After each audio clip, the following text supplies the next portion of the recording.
بسم اللہ صلی اللہ علیہ وآلہ وسلم صلی اللہ علی سیدنا محمد۔ میرے تمام ناظرین کو السلام علیکم۔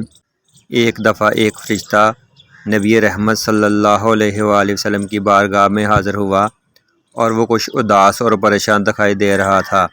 نبی کریم رؤوف الرحیم صلی اللہ علیہ وآلہ وسلم نے فرشتے سے پوچھا، اے فرشتے تو کیوں پریشان ہے؟ تو فرشتے نے جواب دیا، اے میرے آقا صلی اللہ علیہ وآلہ وسلم، آقا بارش کے جتنے بھی قطرے زمین پر آسمان کی طرف سے گرتے ہیں میں ان سب کو گن سکتا ہوں۔ جتنے بھی درخت ہیں دنیا میں ان سب کے پتوں کو گن سکتا ہوں، لیکن جو شخص آپ صلی اللہ علیہ وآلہ وسلم پر درود و سلام پڑھتا ہے اس شخص پر اللہ تعالیٰ کی طرف سے ہونے والی برکتیں اور رحمتیں میں گن نہیں سکتا۔ میرے عزیزو، اللہ تعالیٰ نے اتنا زیادہ اجر و ثواب اس شخص کے لیے رکھ دیا ہے جو نبی کریم صلی اللہ علیہ وآلہ وسلم پر کثرت سے درود و سلام پڑھتا ہے۔ اگر آپ نماز، روزہ، حج، زکوٰۃ اور قرآن مجید کی تلاوت کرتے ہیں تو ان تمام میں ریاکاری کا خدشہ رہتا ہے۔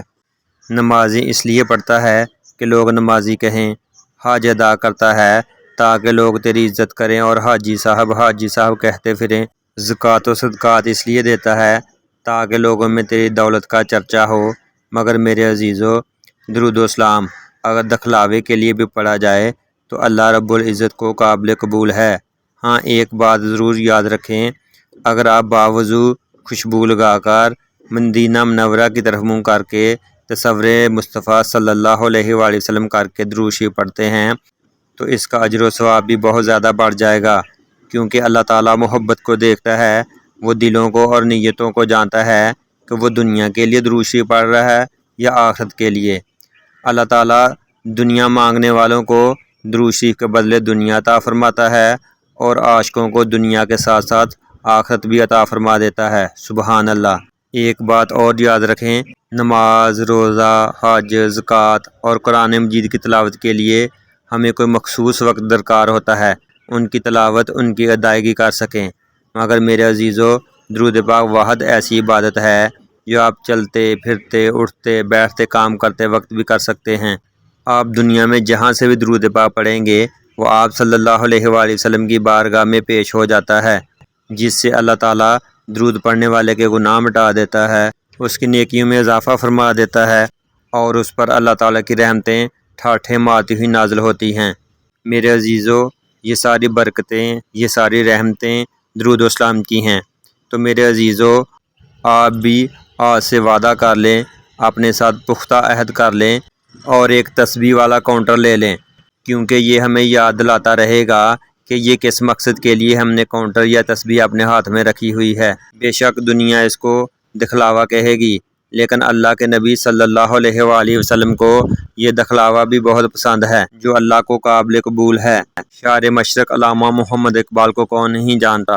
وہ بتاتے ہیں یہ جو دنیا میں عزت اور شہرت ملی ہے وہ کثرت سے درود پاک پڑھنے کی وجہ سے ملی ہے۔ میں نے درود پاک کی خاطر اپنا ہر کام چھوڑ کر نبی رحمت صلی اللہ علیہ وآلہ وسلم پر گن کر 1 کروڑ مرتبہ درود پاک پڑھا ہے۔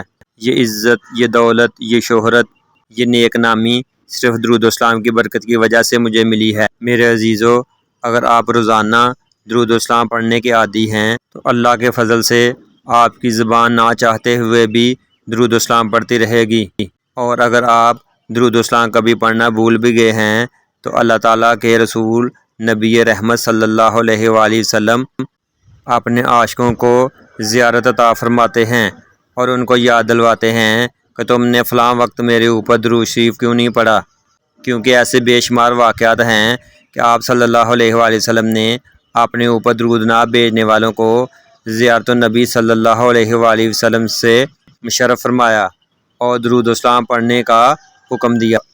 کیا کمال کی بات ہے، اگر ہم درود و اسلام پڑھنا بھول بھی جائیں تو نبی رحمت صلی اللہ علیہ وآلہ وسلم خود آ کر یاد دہانی کرواتے ہیں۔ میرے عزیزو، اس سے بڑھ کر اور عزت کی بات کیا ہوگی؟ مگر میرے دوستو، یہ عزت، یہ سعادت پانے کے لیے آپ کو روزانہ درود و اسلام کی حاضری لگانا ہوگی۔ تو میرے عزیزو، آپ سے میری درخواست ہے کہ درود شریف کثرت سے پڑھتے جائیں اور پڑھاتے جائیں۔ اللہ مجھے بھی اور آپ کو بھی استقامت عطا فرمائے، آمین۔ آئیں سب مل کر ایک بار درود شریف پڑھ لیں۔